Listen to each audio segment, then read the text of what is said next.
చిన్ననాడి అన్న ప్రాసన అయ్యిందో కన్యదాని వన్య ప్రాసన అవ్వాలో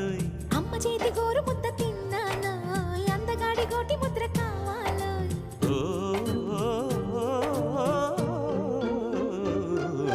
కాస్త నన్ను నువ్వు నిన్ను నేను కోరుకుంటే కోరుకున్న చోట నువ్వు నేను చేరుకుంటే చేరుకున్న చోట ఉన్న దీపం మారుతుంటే రారుతున్న వేళ కన్నెకాలు జారుతుంటే